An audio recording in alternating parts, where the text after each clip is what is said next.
Today on Doomed! Bernie has been declared the winner of the Nevada caucuses. It is Saturday night, February 22nd, 2020. And Bernie Sanders has won his third popular vote primary victory in a row. And let's jump right into it. There's a lot to talk about. There are a lot of things coming together here. And it is very likely that Bernie Sanders is on his way to winning the Democratic nomination. Let's jump right in. Let me pull myself up on the feed here for people who are watching on YouTube. I am excited to be talking with you all tonight because, hello everybody, because this is it's not completely out of left field for anyone who's watched, and this is sort of what's been bothering me. Let's get to this. What's really been bothering me this entire primary is that we knew, like, people such as myself and other leftist and progressive media personalities, reporters, journalists, and you know what? Just people on the left who've been basically paying attention. We saw this coming. And it is incredibly frustrating to watch the shock coming from the political establishment, the pundits who get paid a good amount to basically be experts in this. And they're going, "Oh, this is crazy. How could this happen?" I mean, you literally just have to pay attention to what was going on this primary. And you could have seen it coming. Now, I'm not going to act like we all knew that Bernie was going to sweep from the first state.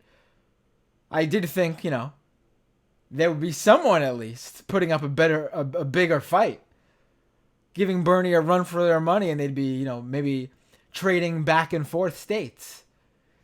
But this is not out of left field to me. Bernie created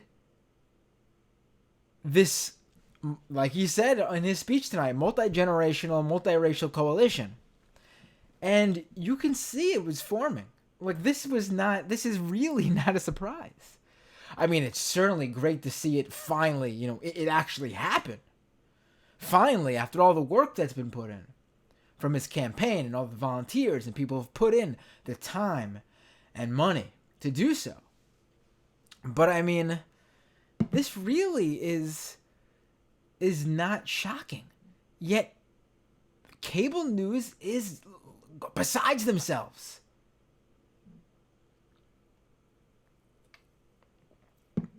So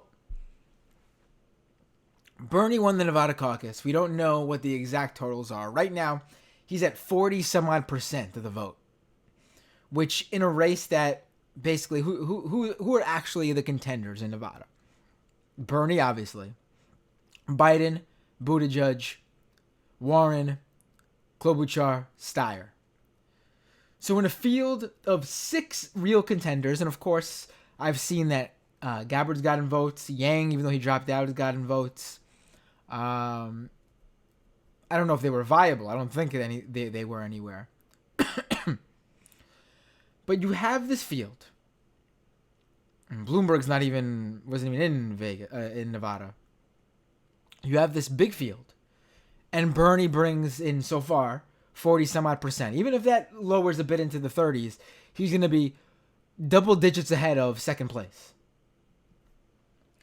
My projection was that it was going to be Bernie. Possibly, I for a while I thought it was being Biden in second, but I was feeling strongly that it was possible Buttigieg would have pulled out the second place. And then either Biden, Buttigieg in third, and Warren in fourth. It looks like that's how it's going to play out. I think Biden may actually end up getting second. Which actually, Buttigieg getting second would be the perfect alignment that Bernie supporters would want, actually. And he won with an overwhelming support from the Latino vote. I believe MSNBC had the graphic up all night. Hispanic voters went something like 53 or 56% for Bernie Sanders. Everyone else was in the teens and single digits. He won overwhelmingly voters under 45. I think it was something like 70 odd percent. It's a blowout. In other demographic breakdowns, he actually beat Klobuchar and Warren in their demo. He won college-educated white women.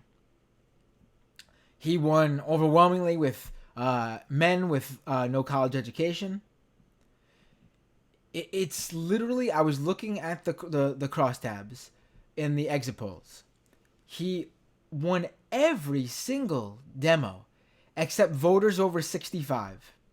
And I believe he shockingly lost the voters who are against the Medicare for All vote. Oh my God, I can't believe it. How is he going to put together a winning coalition that doesn't include the minority of people who are against his signature proposal? But anyway, I mean, this is Nevada, the diverse state that we've all been waiting to get to. I mean, this flies in the face. Again, I tweeted out weeks ago, and I've been saying it before that. Probably been saying it since at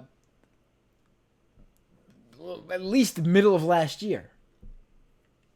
Bernie Sanders' best states in 2016 were states like New Hampshire. And I said this go around, he's going to do good in New Hampshire. And those are going to be his weakest states. New Hampshire, Iowa, etc. And he's going to outperform in the diverse states that everyone's waiting to get to. So they, in their assumptions, think that Bernie was going to get knocked out. That was never going to happen. It's completely changed.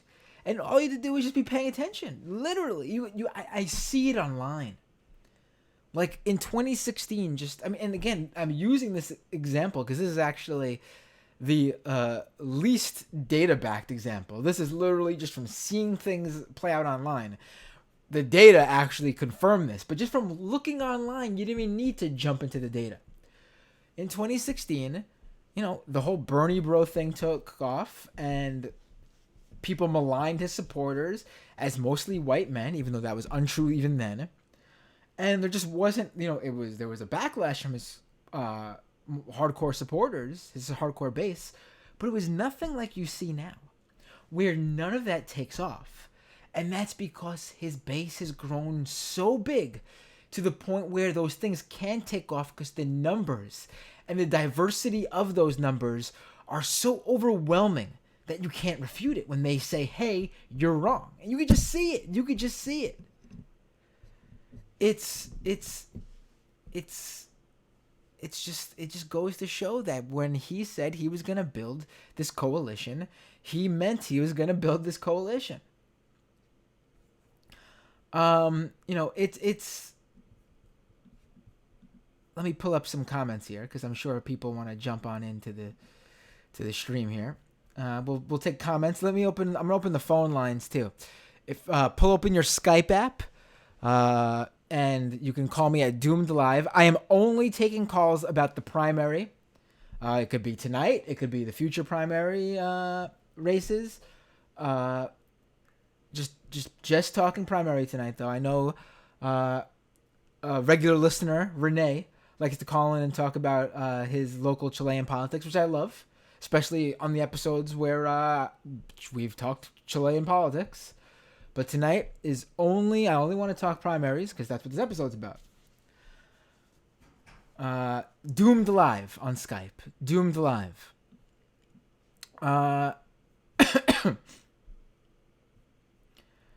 And cable, I have to say, CNN I was watching some CNN. Pretty good tonight. They have their resident Democratic establishment strategists who they have on as commentators. But even they their thing is, what's going to happen with the down ballot races? Which is, come on. We don't know how any of that's going to play out yet. And to act like all of a sudden the down ballot candidates are going to get behind the nominee is ridiculous. I'm sure there'll be a few that don't, but to act like there's going to be some sort of domino effect where all of these House members and senators aren't going to, please, get the fuck out of here.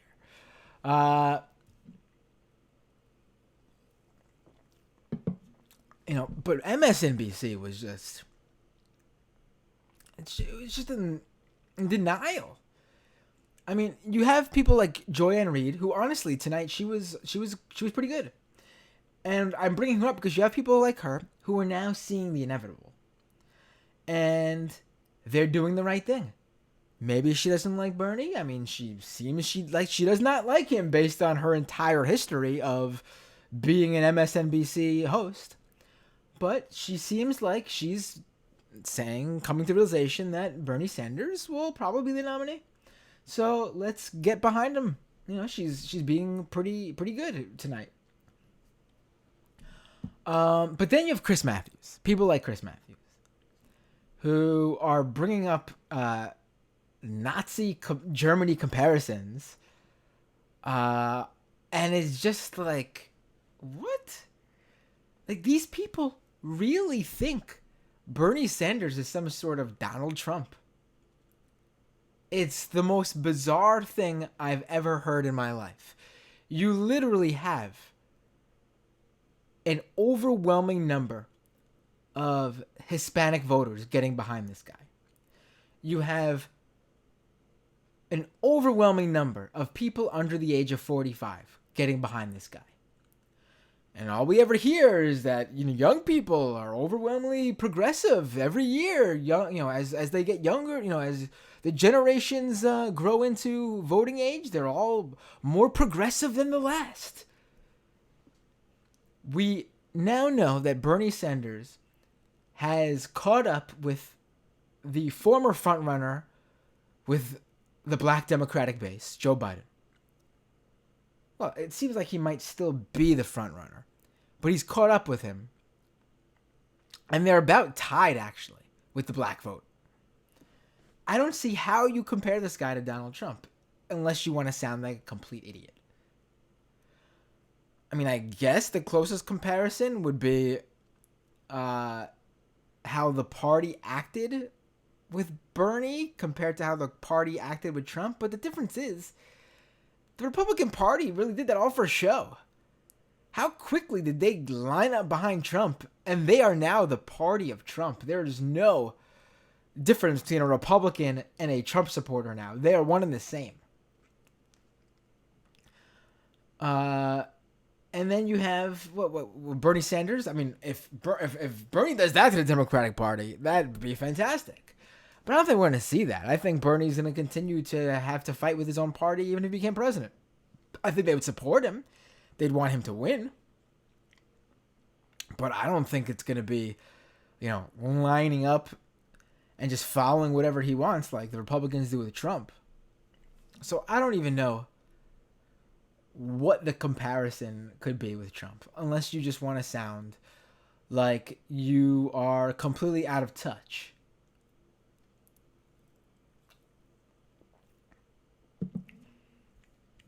Let me get to some comments. I have more to talk about, but I want to make this show more interactive.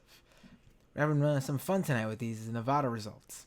But Bernie Sanders, right now, without all the results in, he's been projected the winner by all the major networks with an overwhelming lead. Not close to a tie, not 1 or 2 or even single-digit percentage points. Bernie Sanders is the clear winner of the Nevada caucuses, and he is now also the lead in the delegate count. Buttigieg has been 2 delegates ahead of Bernie this entire time so far since the Iowa caucus. Even though they tied and Bernie won the popular vote, the way it still worked out was Buttigieg still got 2 delegates more than Bernie. Don't you love how this all works out? But now Bernie has an overwhelming double-digit delegate lead, and in my opinion, Bernie Sanders will not be trailing in the delegate count for the rest of this primary. Even if Biden wins South Carolina next Saturday, Bernie will be so close to him that whatever 1, 2, or 3, or whatever number of delegates Biden wins more than Bernie will not be enough to put Biden over the top of Bernie's delegate count right now.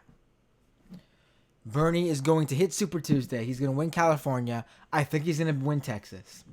And with just those states, his delegate count would be so overwhelmingly higher than all the other candidates that he will win the nomination. And here's something I'll throw out too. Maybe I'm being naive here. You can all let me hear it in the comments. I know there's a lot of worry that there'll be a brokered convention and the establishment will try to screw Bernie out of the nomination, even if he walks into the Democratic National Convention in July with the most delegates and the most votes. What I think is going to happen, and maybe I'm being naive, but I feel strongly about this based on his role in the party and what he tries to do. I think if it's overwhelmingly clear that Bernie has a delegate lead, I think Barack Obama will come out and endorse Bernie Sanders and say it's time the party unites behind Bernie. I've had my criticisms of Barack Obama. I've said very many nice things about Barack Obama. I think he was a good president, but I always add the qualifier that the bar for a good president is extremely low. I think that judging by Barack Obama's role in the party, and from what apparently he's promised to do to keep out of these affairs until the primary is over, I think he will endorse and tell the party to get behind whoever is the delegate lead. Now remember, in 2008, Hillary actually won those last few states in the primary, and she won the popular vote. But Obama still had the delegate lead, and the party got behind Obama with the delegate lead. So I'm having a hard time imagining Obama not getting behind Bernie Sanders if he has the popular vote, the delegate lead, and continues racking up states. All three things, very likely. Again, maybe I'm being naive, but I really do think that's going to be what happens. I think the worries of a brokered convention are legit, and we should definitely still worry about it, especially if the primaries end and Barack Obama doesn't come out and do that. We'll have probably around a month between the last primary and the Democratic National Convention. That's when we really start figuring out, exactly how to approach this scenario. But I do think that's going to be what happens. And then when that happens, the party's going to have no choice. They're not going to go against him. I mean, can you imagine? All right, let's get to some... first of all, patreon.com/MattBinder. Support the show. If you could become a patron, please do so. I'm really trying to build out this show. Every time I do another stream, every time I put out another podcast episode, I see the numbers growing. We just need more, especially with the Patreon. So I could put more of a financial backing to the show and help it grow even more that way.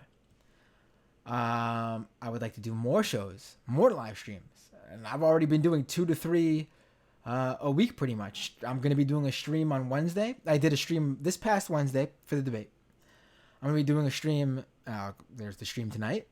I'm going to be doing a stream at Wednesday's debate in South Carolina, for South Carolina. Then we're going to be doing a stream that Saturday for the South Carolina primary. And then we'll be doing a stream that Tuesday for Super Tuesday. So I'm really trying to do as much as possible. And this is in primary mode right now. I'm not even talking about the regular interviews that I do on this show. They've sort of taken a pause right now while I do these primary streams. But I've still had guests on, even though a few episodes I like to do just myself. That way I get to talk with you guys more in the comment section like we'll do tonight. So patreon.com/MattBinder. Please, if you can afford to do so, become a patron. Help grow the show. You get the patron half of the regular podcast that the freebies don't get. But most importantly, you keep the show running. Without you guys, I can't keep the show going. Subscribe to the YouTube channel, youtube.com/MattBinder. That's a big one. Please subscribe to the YouTube channel. If you're watching on YouTube right now, just click the subscribe button. It's right there. Right there. Come on, it's right there. I felt like a real YouTuber doing that. You know what I mean? What else? Doomedpod.com for the audio podcast. Subscribe on iTunes, Google Play, or wherever you listen to podcasts. Tell your favorite YouTuber or podcaster that you want to see me on their show. Let me know who your favorite YouTuber or podcaster is, and I'll get them on my show. A lot of Bloomberg clips still to come out. I promise you all. If you've been watching me on Twitter, at Matt Binder on Twitter, you know I've been finding the rare Bloomberg oppo that no one else has been finding. And I'll continue getting that stuff out there. I have a few clips I'm waiting to drop that I haven't seen posted anywhere else. Bloomberg is still a threat. We all know that. And yeah, let's go to the comments now. I'll be talking. I specifically waited to do this live stream because I wanted to see everybody's speech. I'm going to be talking about the other candidates' speeches in a minute. Let's just get to some comments. Zoe, Buttigieg is going to get a deal with Bloomberg for sure. Ryan, there's a Slack for everyone that's live texting if you need guidance or whatever. And another app that loads up your assigned text that you send them to. What are you talking about, Ryan? I think I might have missed something here with you.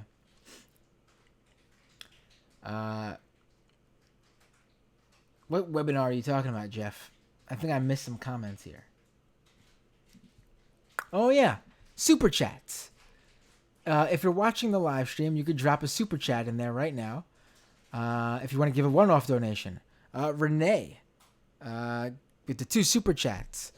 I'm going to murder this, Renee, but I'll try my best. Questa mattina sono alzati. Bernie, ciao, Bernie, ciao, Bernie, ciao, ciao. Gotta take it to the streets. This ain't over yet, says Renee. Thank you for the super chats, Renee. I appreciate it.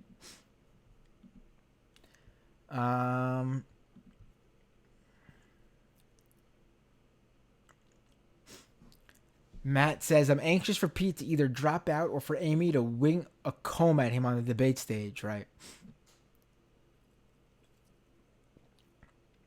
Fergal says, my fear is the candidates stay in the race despite being broke just to go to a contested convention. Jeff says, I'm all for Amy staying in just to antagonize Pete. Ryan says, Lil Petey ain't getting shit. Stina says, finally made it to a live stream. Well, welcome, Stina. Hope I'm saying your name right. Stina? I'm sorry. Zoe, Buttigieg is the least close to the Dem Party establishment, so the easiest to jump on the new Dem Bloomberg establishment. Yeah, I think this is a good point. And he's the one who did not attack Bloomberg on the debate stage this past debate in Nevada.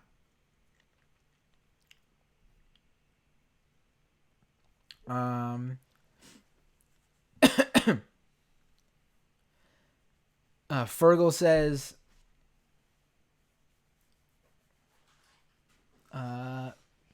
we need to crush Warren in Massachusetts. Joe said it's true, says 23% of the vote in. Sanders has 46% of the popular vote. Annihilated. Wow, that vote went up. Jesus. We got 23% in. Let me go to somewhere where they're reporting the live results, because I was just paying attention from MSNBC and CNN on TV. I was watching the coverage here. Oh my, I love this Politico headline right on the front and center page, main page. Bernie wins again. My. That's quite the. Oh my God. 27% and Bernie with 27% in, and Bernie with 47% of the delegates.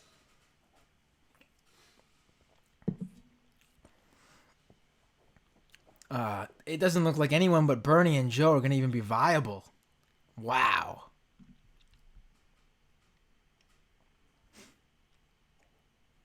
Oh my God.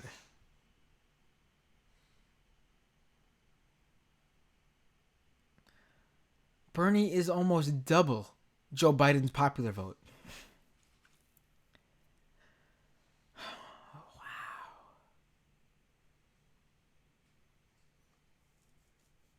Bernie's got about Joe Biden and Pete Buttigieg's entire popular vote combined. I think it's like less than 100 less. The combined number. He has more than about four times Warren's vote right now at 27% in. You know, let's talk about this, because this is something I wanted to bring up. The big line that's been going on is that after Iowa and New Hampshire, which I knew were going to be his two weakest states, even though he was going to win them. I mean, not two weakest altogether. There's probably going to be weaker states. You know, he's going to struggle probably a bit in, like, you know, Alabama. South Carolina's going to be rough. But I think he'll be close. Maybe he'll pull off the win there even. But, you know, Alabama, Georgia, what else? Arkansas, those states are probably going to be rough for him. But after Iowa and New Hampshire, basically the talking point was, you know, if Bernie keeps just winning 25%, 26%, 27%, that's not a majority. If you count everybody else up together, that's not a majority.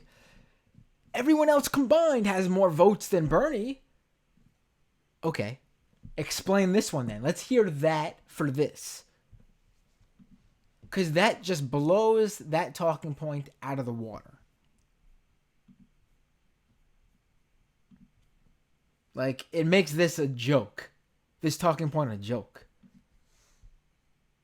20s. Oh, my God.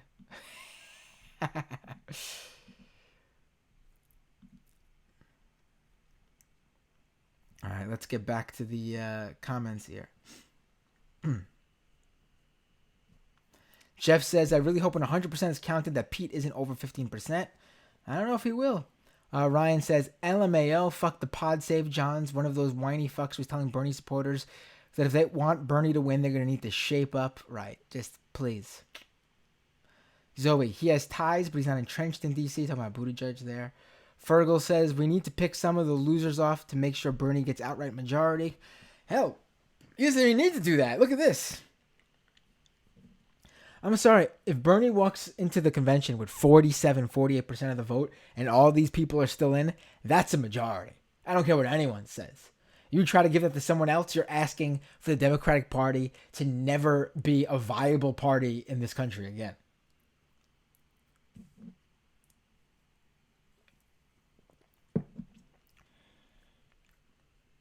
Zoe says, Matt's t-shirts are always great. Oh, I thank you. For podcast listeners later on, wearing an anti-flag shirt. Rad Dad Redemption. Did you see Pete's racist West Virginia surrogate? Oh, the one that tweeted out that Bernie should put a muzzle on Nina Turner? Yeah, I saw that. Ryan says, I can't wait for the wailing and gnashing of teeth now that the only white bro support Bernie narrative has been nuked from orbit. I'm telling you, the smart people, or at least the people who want to make sure they save face on TV, are quickly dropping that trope that they've been pushing for the past 4 to 5 years and acting like, oh, Bernie has actually done it. He's a real front runner now.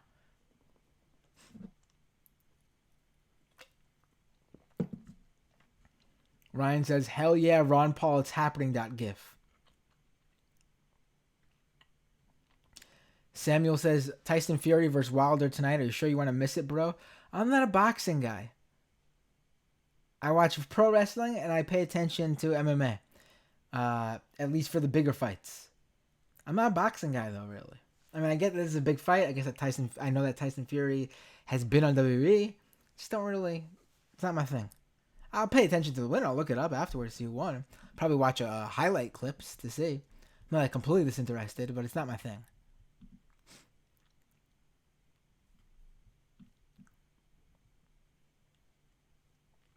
Zoe says, no matter the truth, they'll keep repeating these narratives. Based Boogeyman says, Dems will not let Sanders win 100%. Bad Idea Society from Twitch says, is Zini Jardine dropping non-specific truth bombs tonight? Right, maybe she'll say something vague about Bernie in Russia. Salami Mommy says, aye. Evil Zoe on Periscope says, Bernie won Nevada through the large population of Russian bots there. Thank you, Evil Zoe. Ryan Tennant, well, they can keep repeating them. They're the only ones who believe them, right? Bad Idea Society says, what about Greg Proops? Is he tutting people?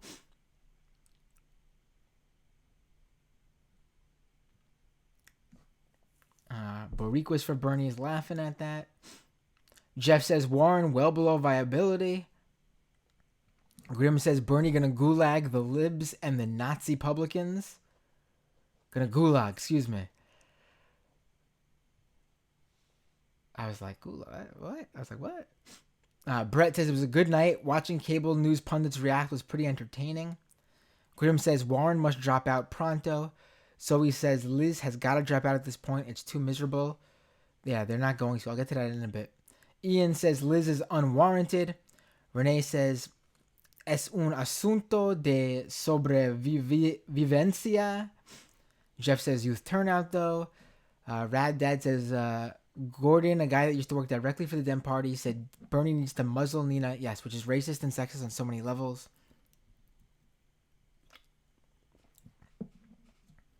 Bad Idea Society says the Warren campaign has asked its supporters to begin day drinking at midnight to get over the disappointment of today's loss.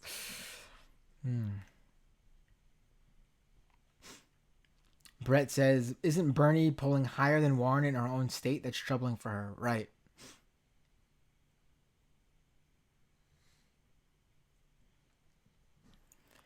Tom says, Medicare for all, federally... Oh, wait, let me just addendum here. Bernie's polling higher than her in Massachusetts, yes, but it's only about like a point or two. It's still crazy, but let's keep it focused and make sure we know how it's looking. So if you want Bernie to win in Massachusetts, there's work to be done, I think. Tom, Medicare for all, federally legalized marijuana, workers' rights, tax the rich, slow the bastards down. Who the hell wouldn't like that? Brainwashing will only work so long.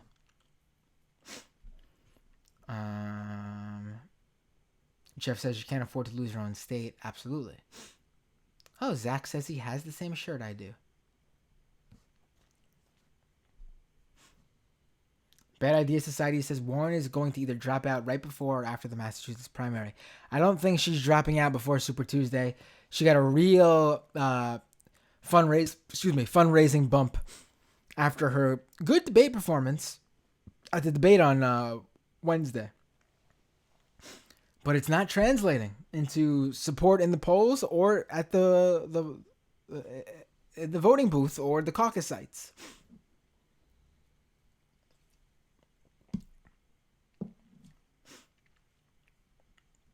Dinah says, you ought to get the Streamlabs bot so people can gamble for Binderbucks. Keeps them coming back.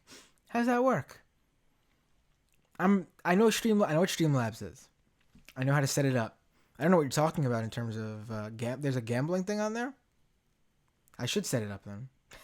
No, but I should set it up in general.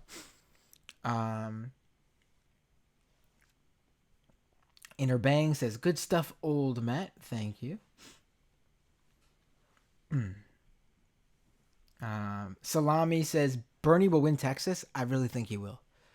I think tonight shows he's going to win Texas and California. The question is by how much? And depending on that, it's over. I mean, we still fight for every state, still fight for every vote. You don't want him all of a sudden losing every vote after every state after Super Tuesday just because everyone sat back because he won. No. But if Bernie wins California and Texas, the race will not become a fight to make Bernie win the nomination in the primaries. The fight will become to make his vote totals and delegate count so overwhelming no one can deny him of the nomination.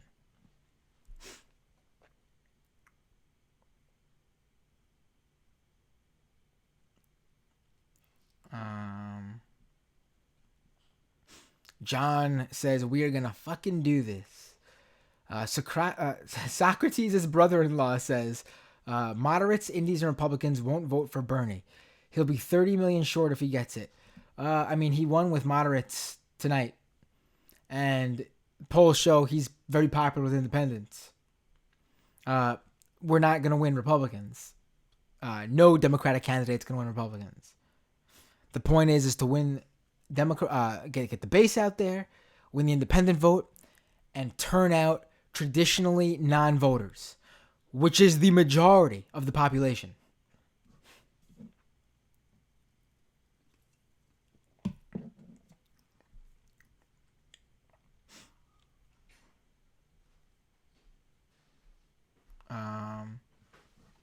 Political Smack says MSNBC was a dumpster fire inside a dumpster fire. Jeff says, our next step is getting the olds to believe he can win. If we can do that, there's no stopping it. I think the campaign should put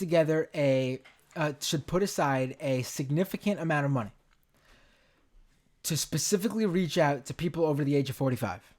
I'm being serious. If Bernie Sanders did better with people over the age of 45, there would be no doubt that he would be walking away with this already. It's always been his one weak spot, and I think he could do better with them.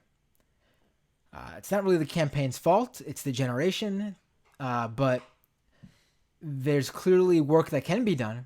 It just needs backing and a real effort to make it happen. And I think there should be a real coordinated effort with the campaign to try to win over 40. I don't think it should take away from any other strategies. I don't think they should drop what's working right now.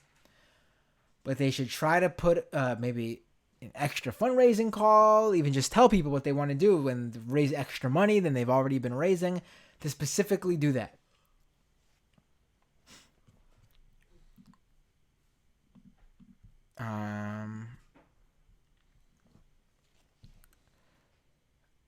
Brett says CNN was a lot less biased against Bernie than MSNBC. Right. Here's something I noticed, and I tweeted it out.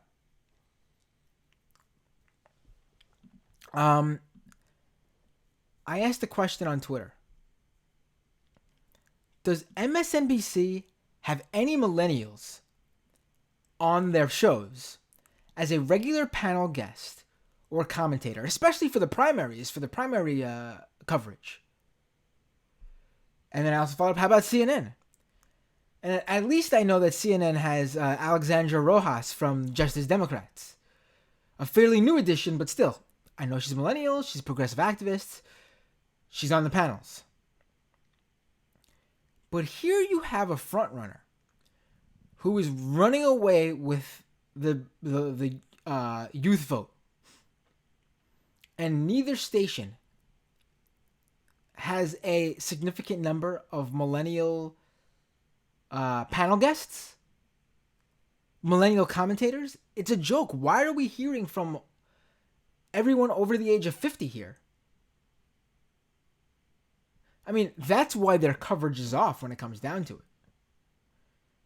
That's why they're in shock. That's why they're getting everything wrong, because they're out of touch.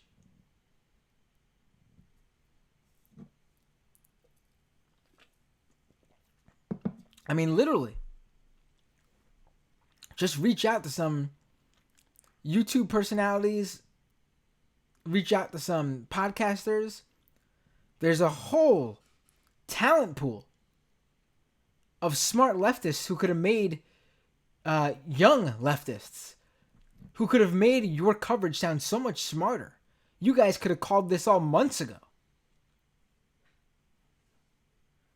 But instead, you brought out the same old Democratic strategists, brought the same old people who haven't run a campaign since Bill Clinton. James Carville's out there trying to put his analysis out there that Bernie Sanders is not going to be able to unite the Democrats, and who we need to pick as a winner. And then he goes ahead and endorses Steve Bennett, who spent more time in New Hampshire than anyone. I'm sorry, Michael Bennett, excuse me. Who spent more time in New Hampshire than anyone and didn't even crack a percentage point of the vote?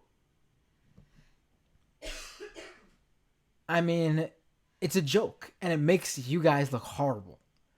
I mean, I get it.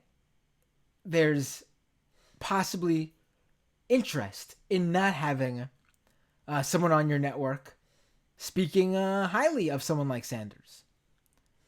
But you can have those people on and still have the Democratic strategist who is 50 plus. You can still have your panelists who don't quite get what's going on here. Like I heard an MSNBC panel guest say just earlier. You could still have them.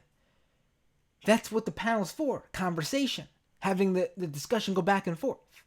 But right now, we just have a bubble of 50-year-old plus Democratic strategists sitting on a panel in complete confusion about why Bernie Sanders is winning and how is he winning over these voters.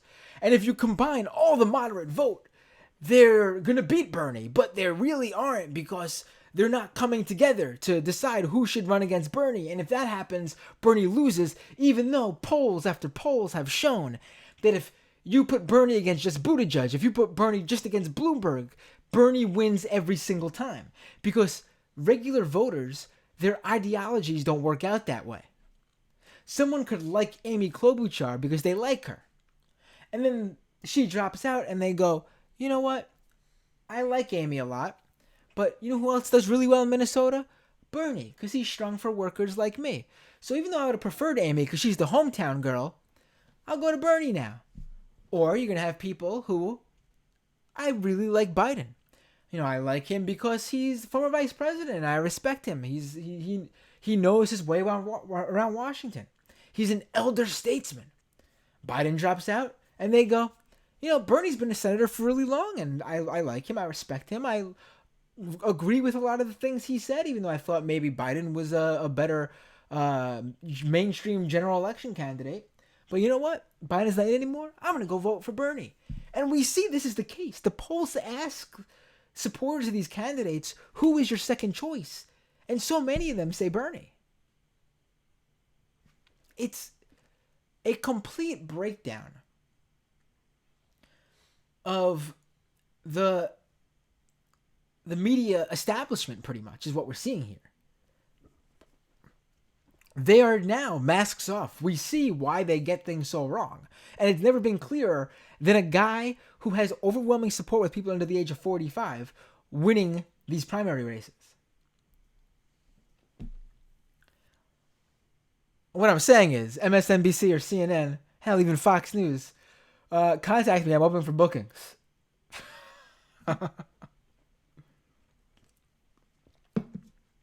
I mean, I don't know why you wouldn't want to have these discussions on air. If anything, it'll make for entertaining television. Clip that shit, put it on social media, watch it get shared 100 million times, and watch your ratings go up as people tune in because they want to see the discussion that happens on your network during every primary race. Seems pretty simple to me.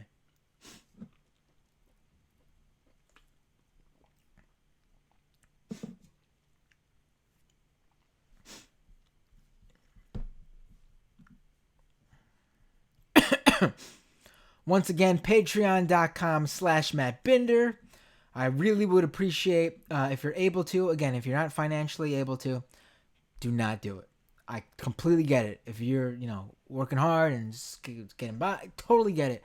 You can support me by subscribing to the YouTube channel. That's free. YouTube.com/Matt Binder. But if you got a few extra bucks, patreon.com/Matt Binder. Really appreciate it. Helps me grow the show. Helps me continue doing this. Helps me do more live streams, more podcast episodes, get more people on. What else? Super chat as well. If you want to give a one-off donation, you can just drop it right there in the live stream YouTube chat, and I will read your chat message right away. It'll go right to the top of the queue here. Let me do a quick check and see how these results are going. If there's been any update with the percentages coming in. No, we're still at around 27%.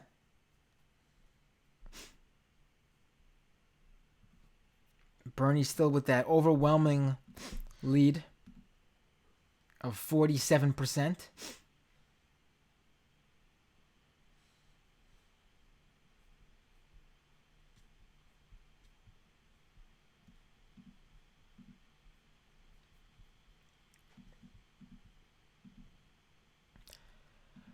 Let's go back to the comments. Lots to talk about still.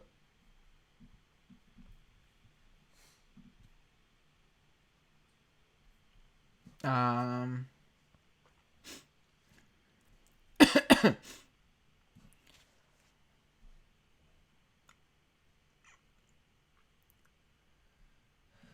oh, Thomas says nice product placement. Enjoy a refreshing Coca-Cola beverage, folks.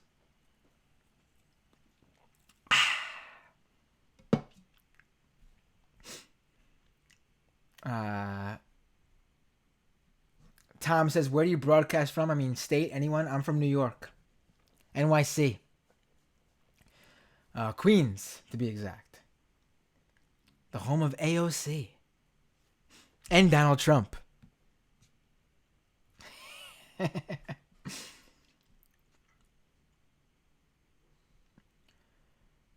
Political Smack says, just give Chris Matthews' job, right. Brett says, Chris Matthews wants to become the ultimate boomer meme. Francis Zek says, sorry, Matt, but Bernie did give me orders about Matthews in Central Park. P.S. Wright says, Majority Report is on vacation, so here I am. That's great, but don't just come here when the Majority Report's on vacation. Please, join. You could be a Majority... I mean, be a Majority Report fan. I used to work there for half a decade. But I don't stream the same time as Majority Report.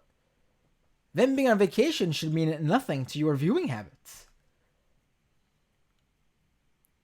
Watch Majority Report every day at 12 noon Eastern Time.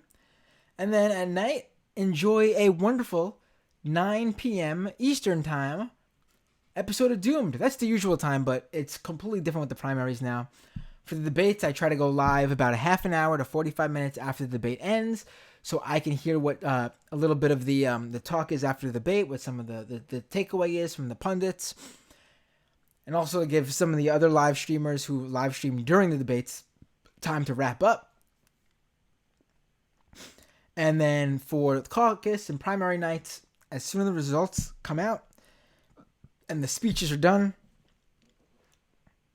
I go live so I could use that as analysis too, obviously. So usually around 9:30 p.m. Eastern Time is the show. But right here, right now, follow me at Matt Binder. Follow me on youtube.com/Matt Binder, and you'll be notified, and you'll know when I go live for these special primary, caucus, and debate live streams.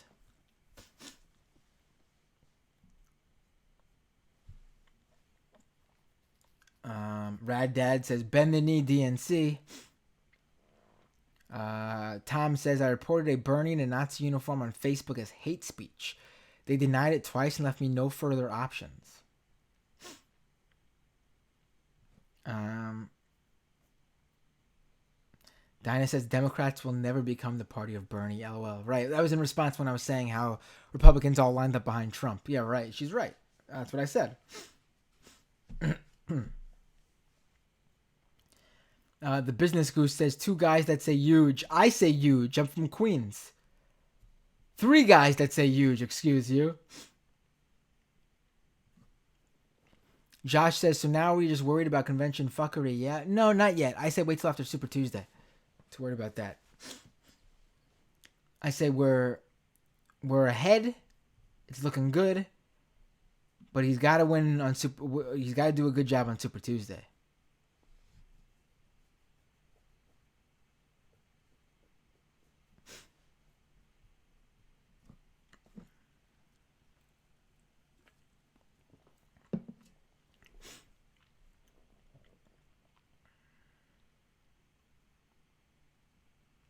Neftali says, I was with Bernie Sanders in 2016, And now in 2020, I'm 47 and still with Bernie.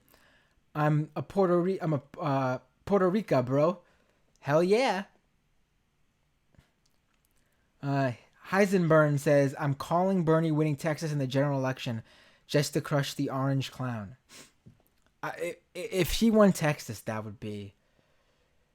It would... If Bernie Sanders performed that well in the general election, the Democratic Party and all of the... everything they've pushed over the past decades would shatter. It would be over. The left would officially win for good. I mean, I don't see how they wouldn't realize after that the country has changed. The Business Goose says South Carolina is going to Sanders. It's going to be the hardest one. South Carolina will be the hardest one for Bernie.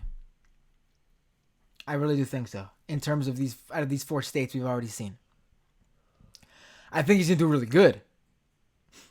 I think it's the only one, though, where I can foresee him possibly losing. But it'll be close. Zachary says, how do you think Bloomberg will do in South Carolina? Bloomberg's not on the ballot in South Carolina.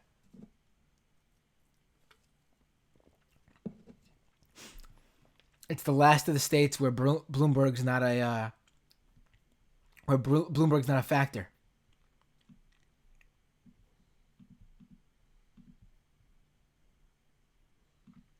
Excuse me.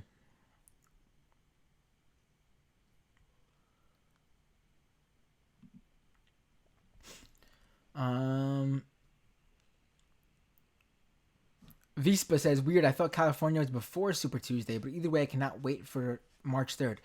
Early voting is happening in California now, and in a number of states, actually. But California's on Super Tuesday. Huge difference from when California was in June in 2016.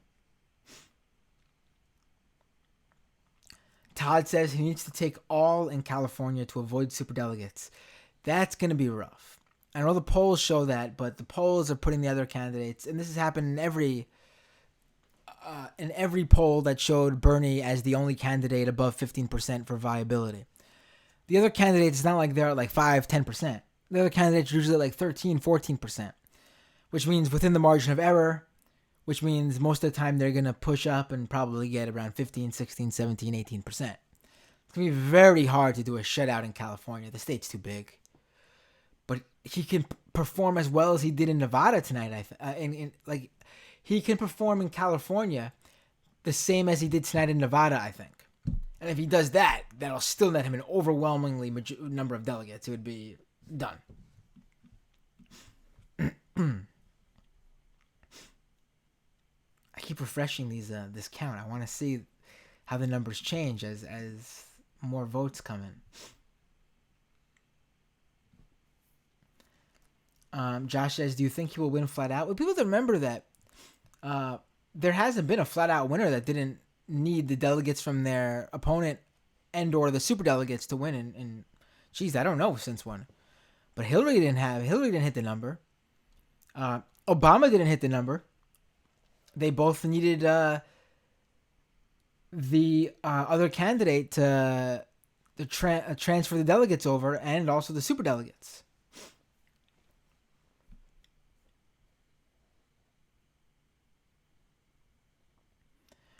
Rad Dad says New York Bernie call started this weekend.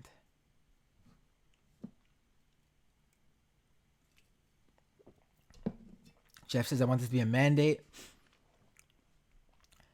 Jeff also says you're probably right about Obama. Ryan says I don't think you're being naive because the Democrats are fucking spineless. Ryan says they're going to bend the goddamn knee. Todd says Obama will remain silent. No, I think if Bernie wins the delegates and the popular vote, I mean, honestly, if he just wins the delegates, Obama will come out at the end of the primary and say and endorse Bernie. I really do think that. Say what you want about Obama, he's an extremely smart guy. And he knows the power he has in the party.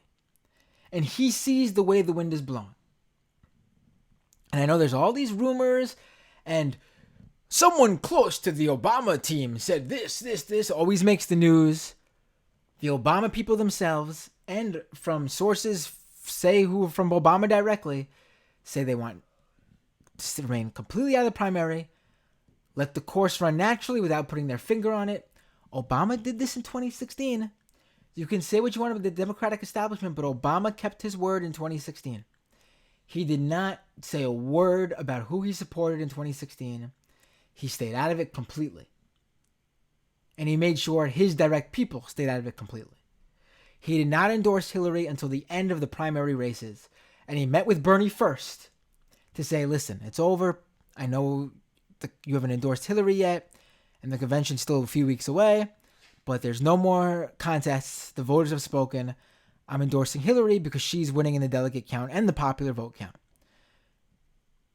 I mean, Obama realizes that if Bernie is winning, it would destroy the party to nominate someone else.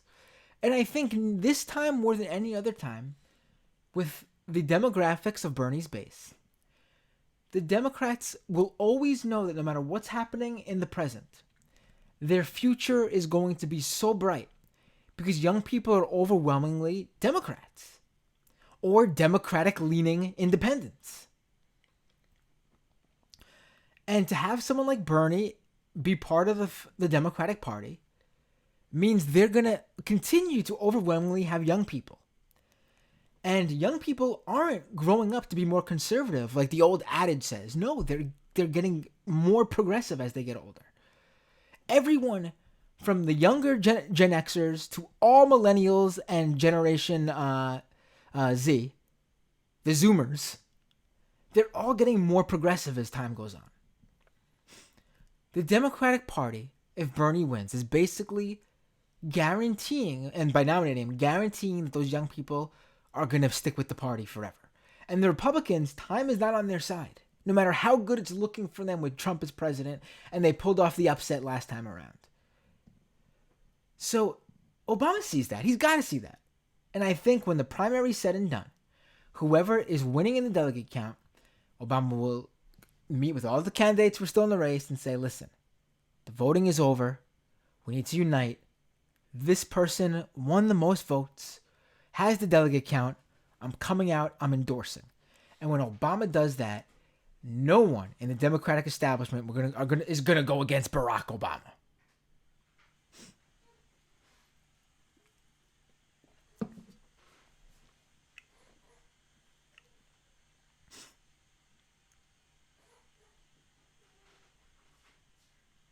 Sam F, says if Bernie wins 45 plus primaries, it'll be hard to deny him the nomination. Vispa says, I just mailed in my Washington State primary mail-in ballot voting for Bernie Sanders today. Todd says Obama will not do the right thing. I think he will, to be honest. Zoe says, I'm way too cynical to believe he'd do that. Neftali says, Puerto Rican living in Minnesota for Bernie Sanders. VIP Nina Turner 2020. Todd says his legacy is at stake. Right. But that's the reason why Obama would do that. Obama cares about his legacy. He would never push for the party to nominate someone who wasn't the clear winner. Josh says there is no way Obama endorses anyone before the nominee is declared after the convention. No, he's going to endorse the winner at the end of the primaries. I'm telling you. I feel strongly about it. Again, maybe I'm being naive. Would I be shocked if I'm wrong? No. But I feel strongly that Obama's going to come out just like he did in 2016 and back the winner of the primary. He's not going to do it before the votes are done. He's going to want everyone to vote without him, putting his finger on the scales. He's going to let the process play out, and then he's going to nominate. He's going to endorse someone.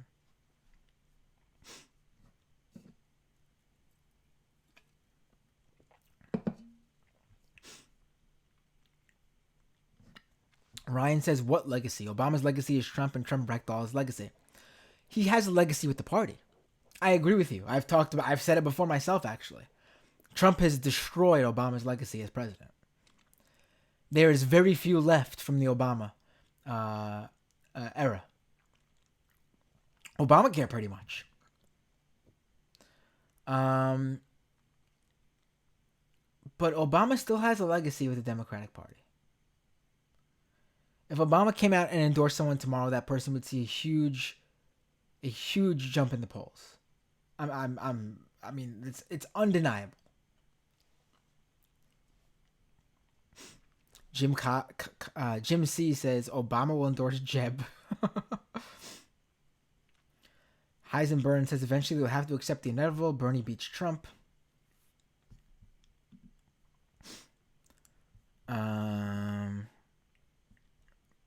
We got some super chats.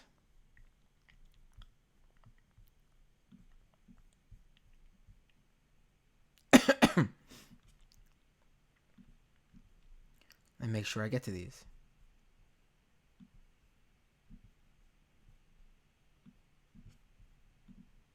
Hold on. I'm getting to your super chats. 1 second. The most important of the chats.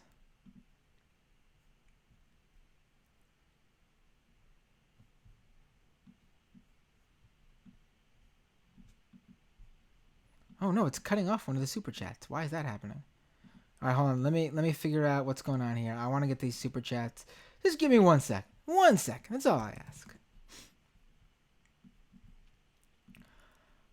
So yeah, I do think strongly about that. I mean, again, I'm not gonna be surprised if I'm wrong. I'm not gonna go, oh my god, I can't believe. But I will not be. I could say I told you so when I'm right. All right, here we go. Super chats.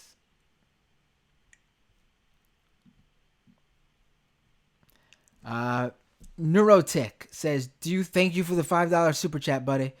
Do you think Bernie will get a majority of delegates before the convention? He will get the majority of delegates, I think. He will not hit the 1,991, I believe it takes to win outright. I don't know if a candidate has done that ever. R.M. Brown with a super chat. Thank you, buddy.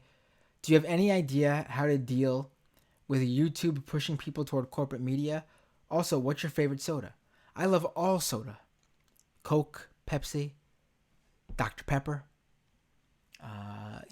cherry cola. I like the weird specialty sodas. I like Sprite, 7 Up. Not the biggest fan of those, but I like them. Mr. Pibb, Mountain Dew. What else? I like the fruit flavored sodas like pineapple soda. I like cherries and cream soda. That's one of my faves. Not a big root beer guy. Cream soda's okay. And do you have any ideas on how to deal with YouTube pushing people toward corporate media? I've covered this actually. I've written about it a few times. Because of conspiracy theories and misinformation surrounding news and politics content specifically, YouTube now actively promotes legitimate, quote unquote, news organizations to the top of the search results for breaking news and politics related search queries. There's no way around it. They want to make sure that a factual organization like Fox News or MSNBC basically have the top results for breaking news and politics search terms. It's laughable thinking.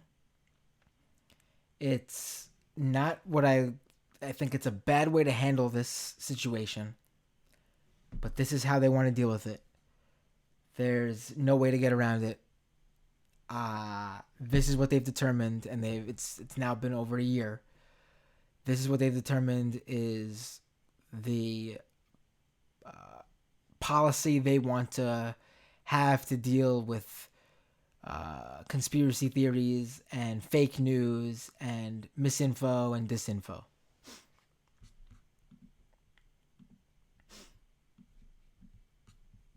Let's go back to the. Let me read the patrons now. Let's thank them right now off the bat here. Let's make sure we thank my patrons. They're the most important people listening to this show right now. The show is not possible without the people I'm about to name. Patreon.com/MattBinder. Become a patron today if you can. Abigail T, Adam Q, Alan B, Amanda H, Andrew C, Andrew H, Angela, Ari R, Baka Rui. Sorry if I mispronounced that, my friend.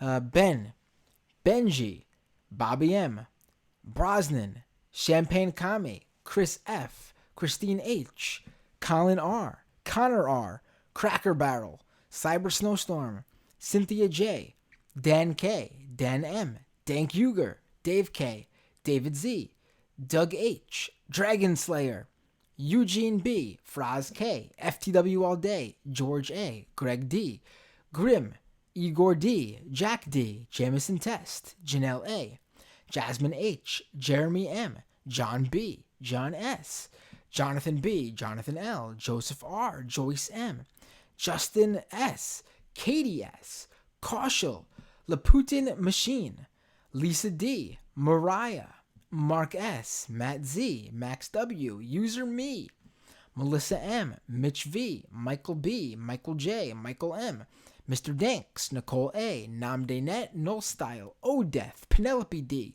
Custer, Rad Dad, Ryan, Scott R, Sean H, Snazzles the Cat, Stephen R, Stephen S, Steve A, Struggle Session, TM, Tammy G, Terrence R, Thaddeus A, This Is Not Pizza, Tina M, Todd K, Todd M, Why That Tie Guy, Wutopian, Zachary K, and last but certainly not least, Zoe.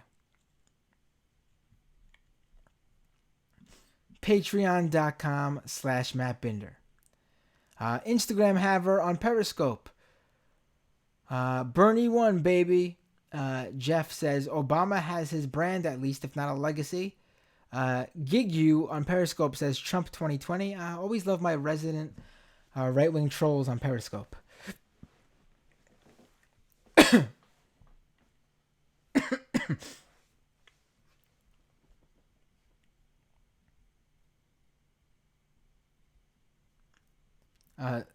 Zoe says, especially since the comment he made not being clear he would vote Sanders over Trump. Who said that? Not Obama. Who said that? Jim says this is a Klobuchar's race, right? Dog on the Roof says Barack Obama was too passive to take a hard stance against Mitch McConnell. He's not going to stir up shit if Bernie wins the nom. His whole thing is being as passive as possible. Well, that's why he's going to endorse after the primary process is over, before the convention. Bariquas for Bernie says it was reported a couple of days ago that Obama is praising Bernie's performance behind the scenes. I didn't read that one. I did read that Bernie is not against the report that Obama is not against Bernie and he's not going to get involved before the primary is over.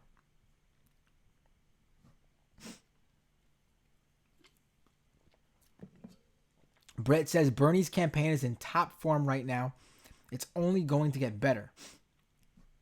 Vespa says, did y'all see Chris Matthews likening Bernie winning to a Nazi takeover of France in 1940? What a fucking asshole. I did see that. I mean, not surprising. This has been happening this entire primary.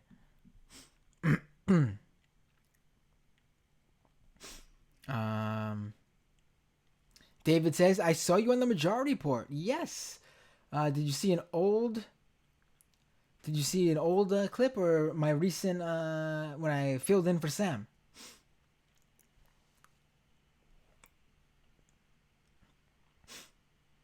Heisenberg says if Warren gets more delegates, she may very well be helpful to Bernie. I don't know any more about Warren. I really don't know any more about Warren. Michael says Nomiki for new DNC chair. Josh says, Matt, I love your Twitter, but I feel like your Obama take is super naive in my honest opinion. I get it, but I think I'm gonna end up being right. Francis Zek says, have Sam on to talk about being hot dads. Grim says, Sanders Turner Overdrive.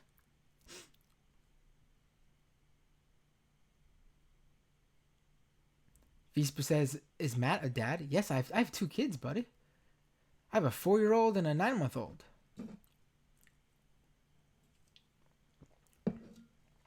And as I saw in the Michael Brooks Discord channel, people were quite shocked that I was living with 2 kids in a 1-bedroom apartment in New York City. I mean, honestly, maybe people outside of New York City it's crazy, but it's really not that surprising in here. I mean, I've seen families, larger families, with about that many bedrooms, 1 bedroom, including my own, when I was living with my parents, and I have 3 siblings. We weren't in a 1 bedroom, we were in a 2 bedroom, but we're talking 6 people in a 2 bedroom. Right now we're 4 people in a 1 bedroom.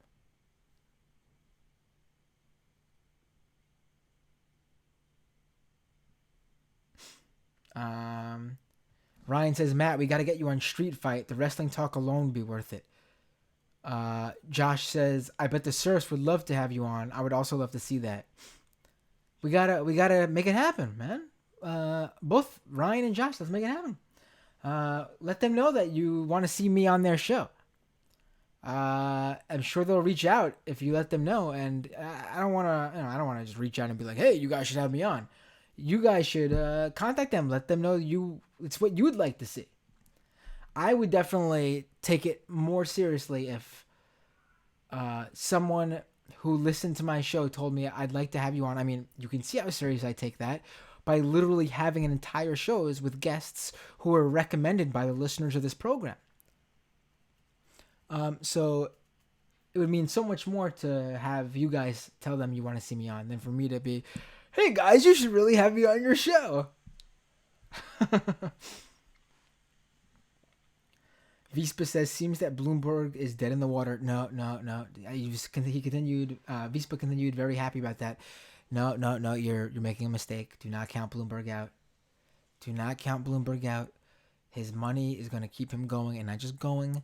His money is going to buy so many commercials and ads, and he's going to have such a ground game because he's going to hire so many people with exorbitant pay that he is going to be a contender. I promise you he's going to be a contender. Maybe he's less of a threat than we previously thought, but he's going to be a contender. He's going to deny Sanders of delegates by doing well in these primaries coming up if he continues to buy as much advertising as he is. I'm telling you not to stop worrying about Bloomberg yet. The money he is spending is unprecedented. There's been nothing like it before. Not with Trump, not with Romney, not with Obama. He is spending more money than I think has ever been spent in a campaign. And clearly it's working because the guy has not been involved in one contest yet. He has not had one vote cast for him yet, officially, other than those write-ins in New Hampshire. He's not won a single delegate. Yet in some states, he is in second. He is in a strong third. In one Florida poll I saw him, he's in first. Do not discount Bloomberg yet.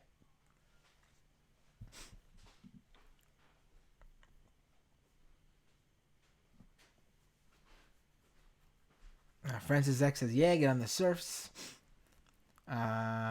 Renee says, get Rey Mysterio Jr. on to talk about immigration. I don't think Rey Mysterio Jr. is going to do this podcast, but I could I'm gonna get other wrestlers on who I know will do this podcast.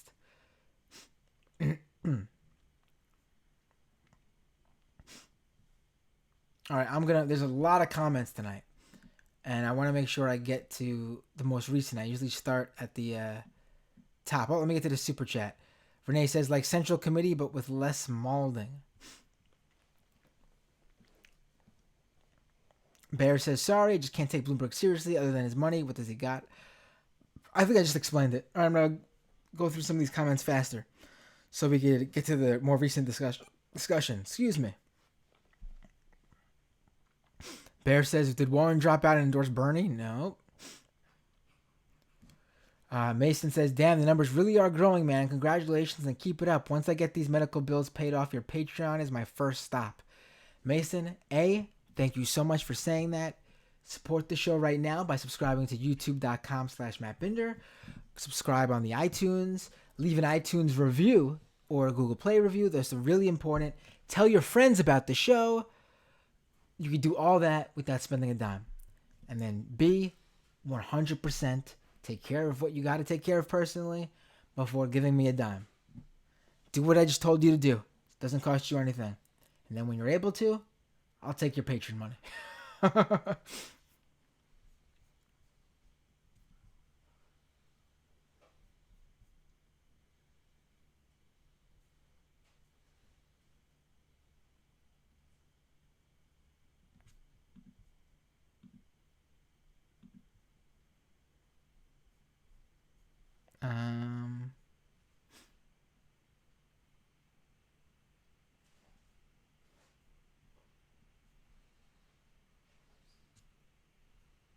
All right, let's go through these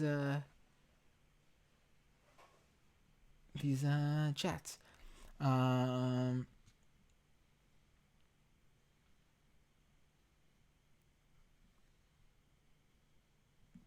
Punching Right says, how much does Bernie bump in South Carolina from his win? I don't know yet. I'm not sure, but I think will. I mean, look at that vote total. I mean, it's going to be news, and people are going to hear about it. Brett says, the bump from this could give Bernie the edge against Biden in South Carolina. Absolutely, I think so. Franklin says, Warren is honestly a joke at this point. Warren stands on Twitter or saying early ballots are distorting the results. Not a surprise since their candidate doesn't believe in democracy. I saw this, and let's discuss this right now, really quick. There's a thread going around. There's a tweet going around where people are promoting that Warren got a higher percentage of the vote today on Caucus Day than in the early voting, and their narrative is the early voting ended before her big debate performance where she annihilated Bloomberg 100%. Props to her. Can't take that from her. She did great at that debate. And they're saying this because the percentages puts Warren ahead of people in this specific caucus site. But it's just ridiculous because it was 7 people who came out to for Warren at this caucus site. And it's actually 1 less than the amount of people she got for early voting. She had 8 people early vote for her at this caucus site. And when they combine the early vote with the in-person caucus vote, Warren wasn't even viable at this location. So, I mean, listen, it's just not showing. I get it. This campaign is in denial. They were the favorite for so long. They were strong frontrunner status during the late summer, early fall. It looked like it was headed in their direction, and then it all fell apart. I'm sorry. There's no proof right now, polling or otherwise, showing that Warren's going to have this big comeback. It's just not happening. I mean, I get maybe wanting to stay until Super Tuesday just to make sure. Maybe there'll be some sort of upset. Maybe something will happen. Who knows?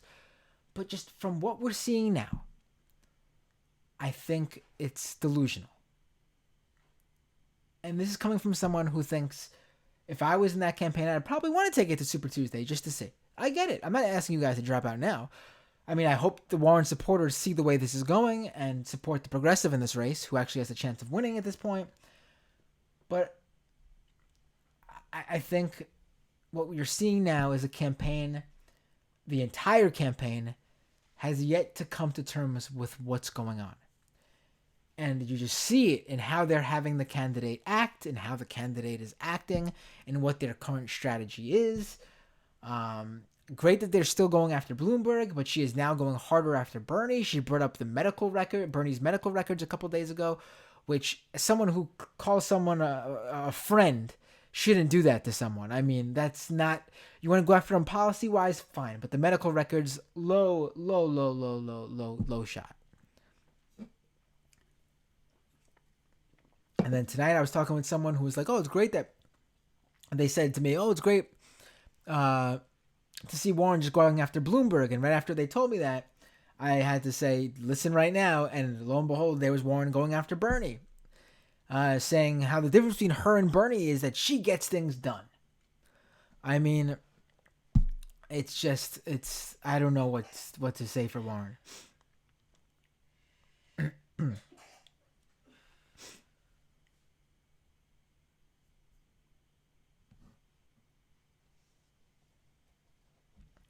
Dog says, Ian says, I predict Bernie will get 65 to 70% of the delegates.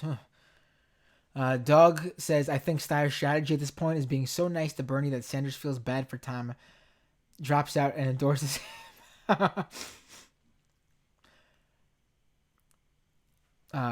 Renee says, Elizabeth Warren should go back in time when she was relevant and didn't have foot and mouth disease.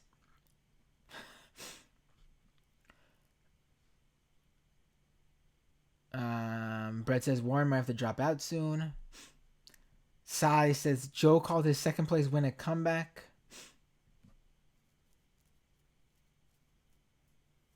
Basic says, does Warren drop out before Super Tuesday? It'd be a very bad look to lose one's home state. I don't think so.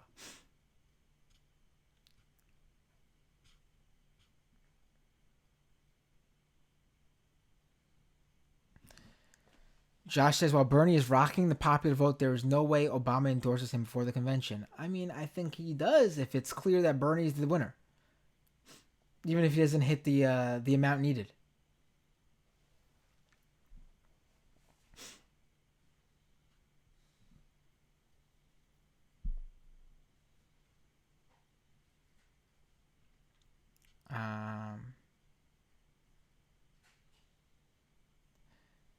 Yeah, they're doing the majority thing right now, right? Franklin says, imagine asking for a majority when there's 6 people in the fucking race.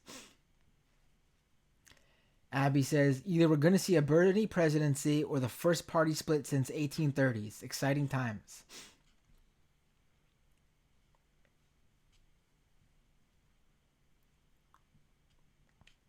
All right. Political Smack says, no one dropping out until Super Tuesday? Yeah, I don't think so. I don't think anyone's dropping out to Super Tuesday. I'm being completely honest with you. Super Tuesday is when we'll start seeing people, I think. That's the earliest we'll see people drop out. I mean, I don't think it's that big of a deal at this point. I don't think there's anyone who's going to deny Sanders, to be quite honest, at this point. There'll be people who make it harder, and I'd certainly worry if anyone ended his momentum. But right now, as it looks, I don't think we got anything really to worry about in that.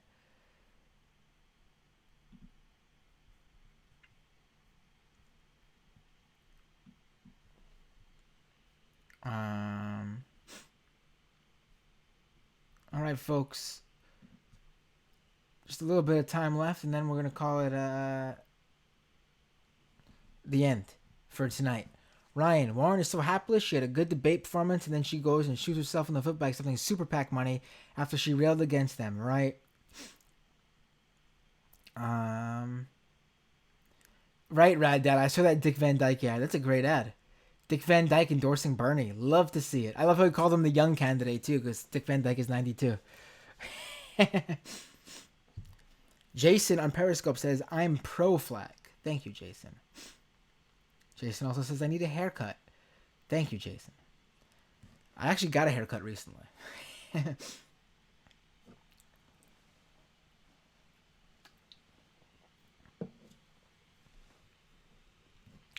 Heisenberg says, Chris Cuomo on CNN occasionally has Anna from 3YT on. occasionally, but she's not a panel guest. She's on there for a segment. She's on for maybe like 5 minutes max. I'm talking about a panel guest, someone who's on for the entirety of the hour, sometimes even 2 hours.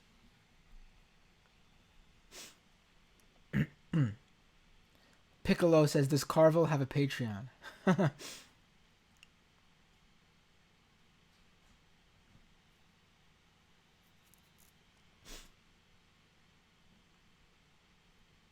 um, Future says, "Millennials have been shut out of the good jobs because older generations are holding on for dear life."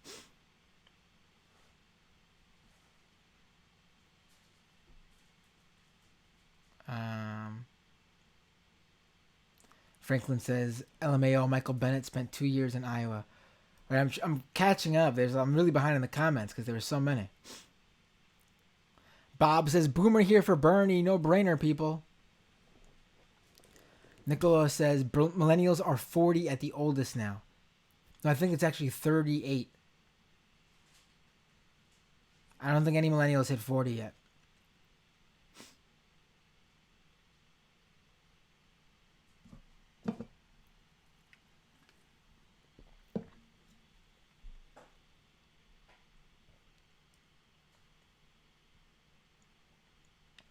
Um,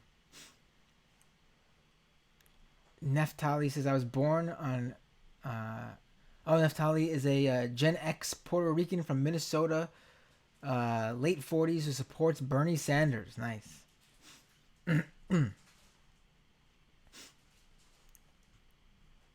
Oh, someone's asking if I just do monologues or if I interact. No, usually I have a guest. When I do these late night primaries or debate shows, sometimes I have a guest, sometimes I don't.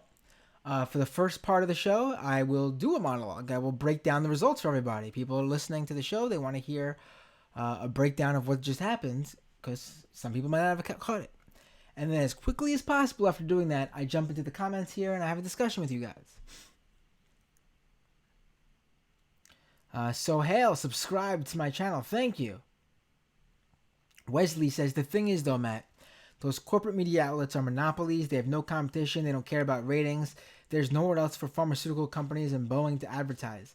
I mean, that's a point, but they definitely do care about ratings because they tout them when they beat the other cable news networks. I mean, they are in competition with each other.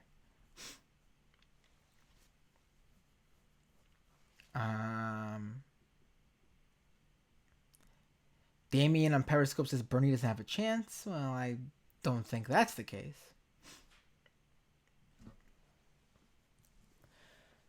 Ian says, "Do you think the caucus states go to primaries in 2024? This seems a little ridiculous to only have 27% of the vote in." Yes, it's ridiculous. Listen, I think caucuses are a cool idea. It probably was a really fun thing to do in the early days of the country. It was probably a fun thing to do when the population in these states was still fairly manageable for a couple dozen people to show up at a caucus site. People weren't slaves to the wage, slaves to their job, and could actually take time off and have the ability to go to these things. I do think they're cool, but their time is now over, I think the time for caucuses are done. It just doesn't make any sense, especially on a presidential election scale. It's just too much for these volunteers to handle. It's too much, and I think we're seeing how badly it's run at this point.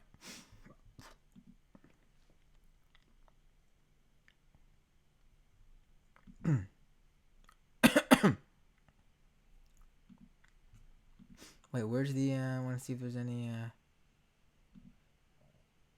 update here on the. No update yet. It looks like with the vote count.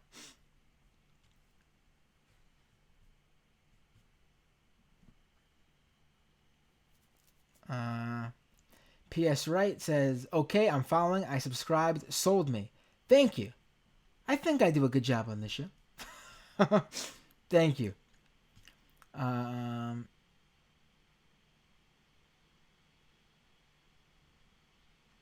Big Drewski says Bernie is gonna lose. I don't know about that. Songs 4K says they're gonna go harder on the Russian nonsense. I think. I wanted to talk about that, but we're running out of time. I'll talk about that. Dog says I watch Matt now more than I did when he was on MR. He gets a lot of interview you won't see anywhere else. Thank you, Dog. Orange says are all the streams on YouTube. I actually stream at the same time on YouTube, Periscope, Twitch, and Facebook. But YouTube is the main streaming channel. I would prefer as many people on YouTube as possible, but I'm on the other places, basically, for people who prefer to watch on those platforms. And then, of course, at the end of the live stream, the show is available as a podcast, doomwithpod.com, or wherever you listen to the podcast, iTunes, Google Play, etc. Song says the Latino vote in Nevada was incredible. That's momentum. Exactly. Dominico, Biden to allow prospective voters to touch the hair in his legs in a swimming pool if they pledge their vote to him. Right. Well, do you hear this latest lie where he said he was arrested on Robben Island protesting Mandela's imprisonment?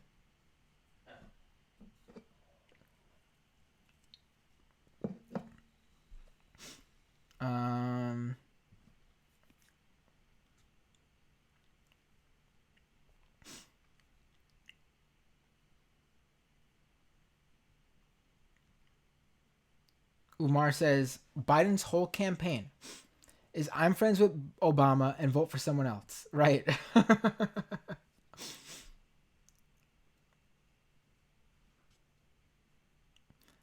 Naftali says Sanders has an 8-point lead in California. That lead's got to be bigger. It's a great lead, but we gotta make that bigger if Sanders wants to win for sure, and gets a lot of delegates.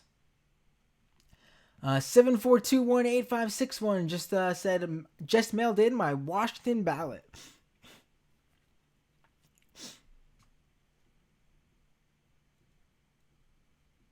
I got a lot of trolls tonight, especially in Periscope.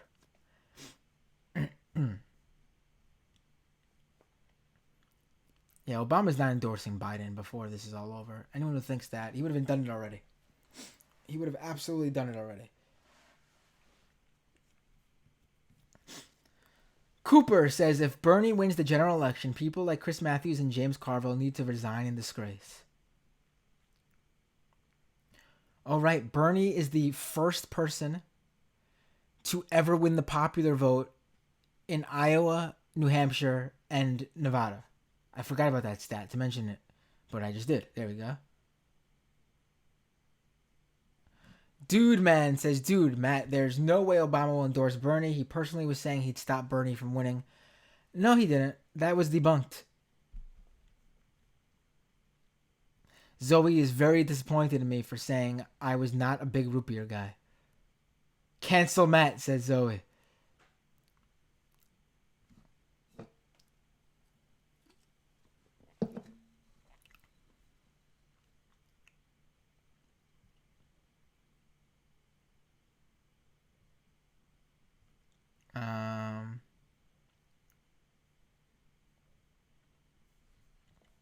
Let's keep going here in the feed. A lot of inside jokes and stuff I'm not going to mention on here. About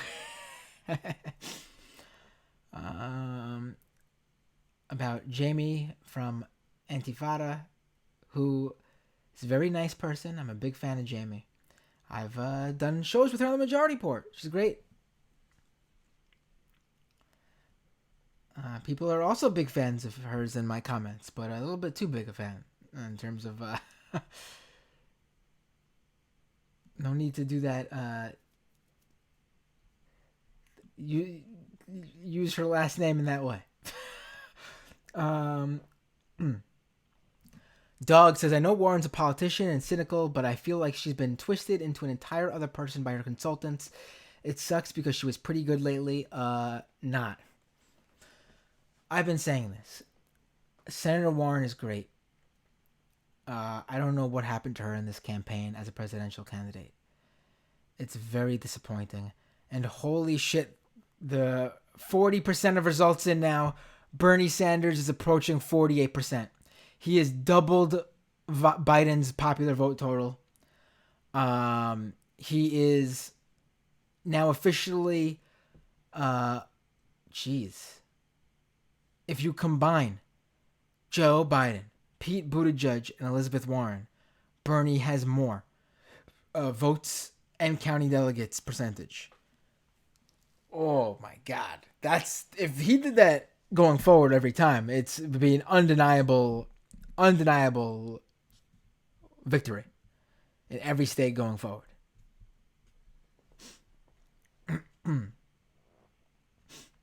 um,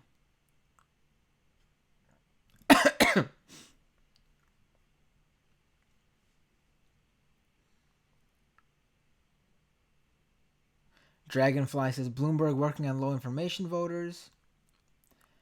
Party Rapture says, what's the most important story you've covered, or how did you get popular? Well, I was on the Majority Report for a long time. I've built up a following on Twitter because I've been covering progressive and leftist. I've been working in progressive and leftist media, covering politics for, a decade now. I worked at the Majority Report. I worked at Cafe with at the same time some of the Chapo guys worked there. I've been on the Michael Brooks show a number of times. I've been on various different shows a number of times. That's how people know me, I guess. I'm not like famous or super popular, but I guess I'm a name in this space.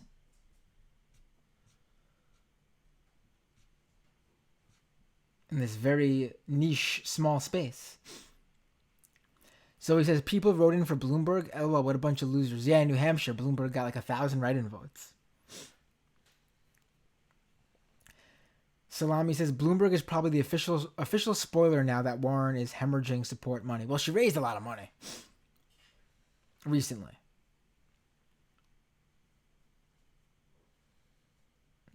Nicola says, I've talked to multiple working class folks in my neighborhood, including a few black folks, trying to talk them out of Bloomberg. His propaganda is working and it's terrifying. Yeah, I'm telling you guys, do not count Bloomberg out yet.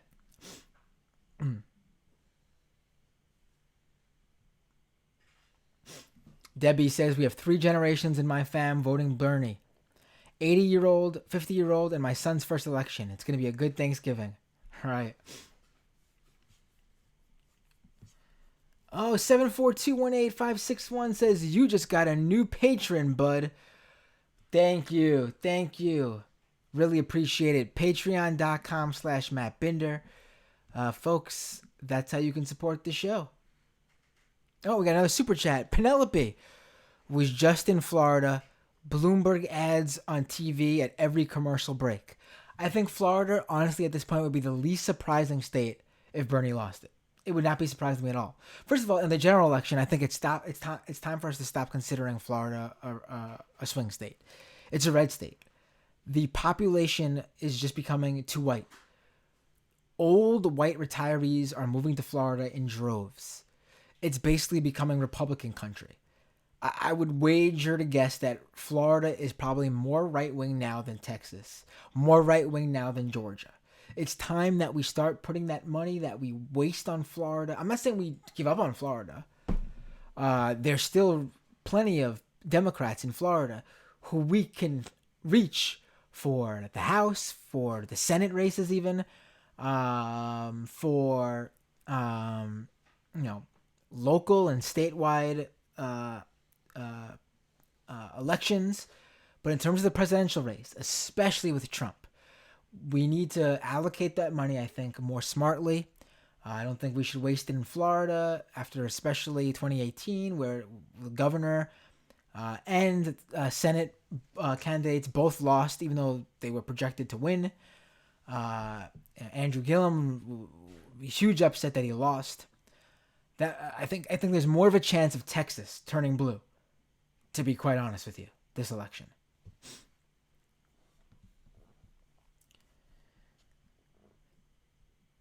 Shana says, I'm more concerned about Bernie taking Texas than South Carolina. I agree, except for the fact that South Carolina a win in South Carolina, because it's right before Super Tuesday would shore up that momentum. It would stabilize it. It would nail it in. It would be great.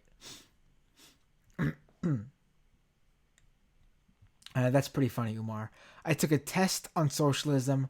I got top marks. Very funny.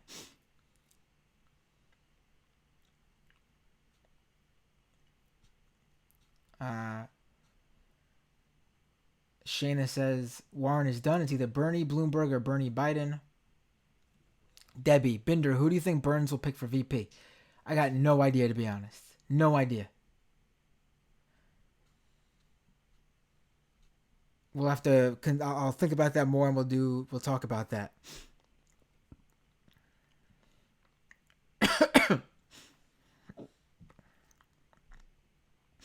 Blake says if Wafing Warren could have won it, it would have been another Clinton. No, I don't think so.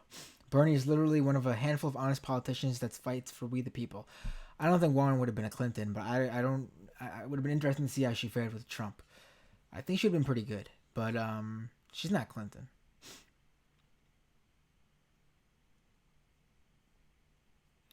Nicola says, how has she gotten more done than Bernie? We're talking about Warren, right? Um, Dog says, Bernie's votes are pretty social justice warrior in a positive way, but Warren's support is primarily well-off white people who don't care about policy. Yeah, that's not 100% true, but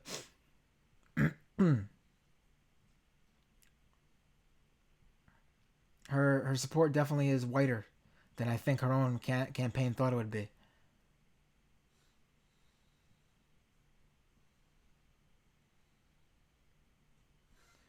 Bernie has 34 delegates right now, and it'll probably be more, I think.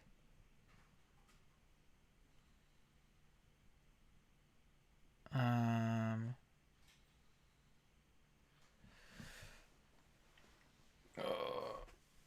Rad Dad says Orb Mom Marion Williamson is going to endorse Bernie soon. I can feel it.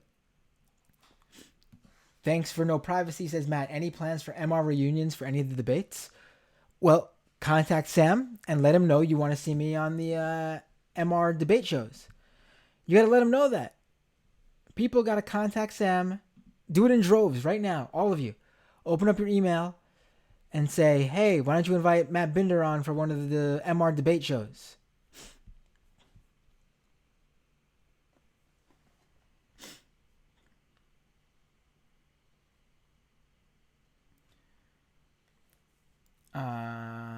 Shayna says the Russian angle will actually help Bernie in the end because it's going to expose Trump as the one intended to benefit from running against, i.e., no one is going to vote for a socialist.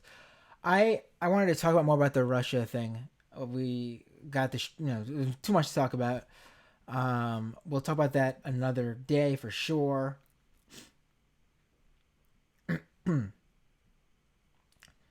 Dragonfly says Biden has lost his mind. He can't complete a sentence. Dog says Periscope trolls make sense. I think the Nazis are getting bored and running out of energy lately.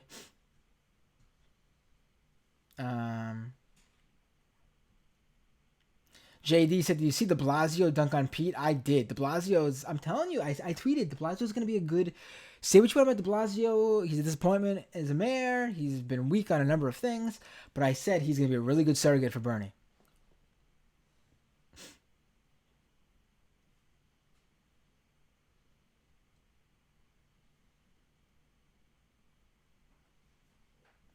Renee says Trump will probably call him MS-13 Bernie. That would be funny.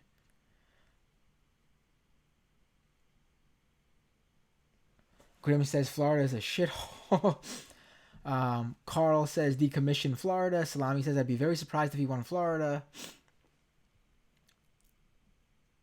Inner Bang says DeSantis is literally Trump Jr. Piccolo says felon enfranchisement will help in Florida. Yes, but I really think that the number of white retirees moving down there, old white retirees moving down there, is going to offset it. And it wouldn't be crazy to think there's probably more old white retirees moving down there than a number of felons who'll be able to vote, to be honest.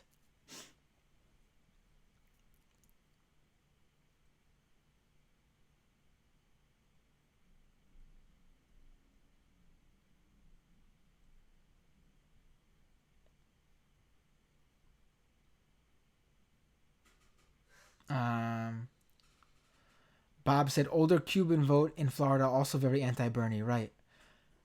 It's the one probably Latino community he doesn't win over, I think.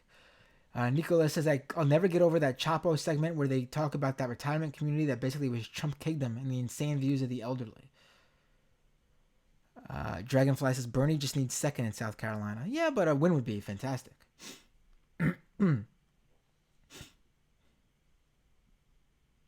Andrew says, GOP controlled the Florida legislature, refuses to implement the public referendum on felon voting. Right. Andrew continues, I didn't say guillotine. Did somebody say guillotine?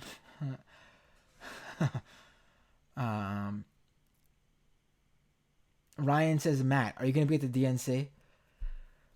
I'm thinking about it. We'll see what happens. I would like to. Maybe we could do a fundraiser to get me there.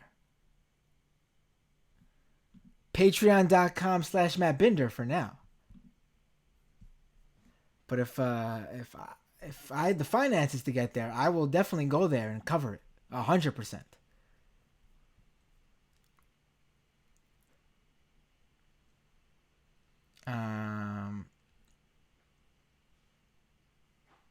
Nicola with the final comment of the day. Francis Eck laughed at the MS-13 thing. LOL, Bernie with face tats. Nicola, I do like the poetic justice of the people who refuse to accept climate change moving to Florida to be drowned in the mess they are partly responsible for. Yes, but there's also a lot of good people in Florida, so we don't want to lose them. Folks, thank you so much for joining me tonight. Gone almost 2 hours now. We'll be doing this every debate, every primary, every caucus. I think we're done with the caucuses for a bit, actually. Patreon.com/Matt Binder, at Matt Binder on Twitter, YouTube.com/Matt Binder, DoomedPod.com. Tell all your friends about the show. Tell all your family members about the show. Tell your favorite podcasters and YouTubers that you want to see me on their show, and vice versa. Folks, see you all next time on Doomed.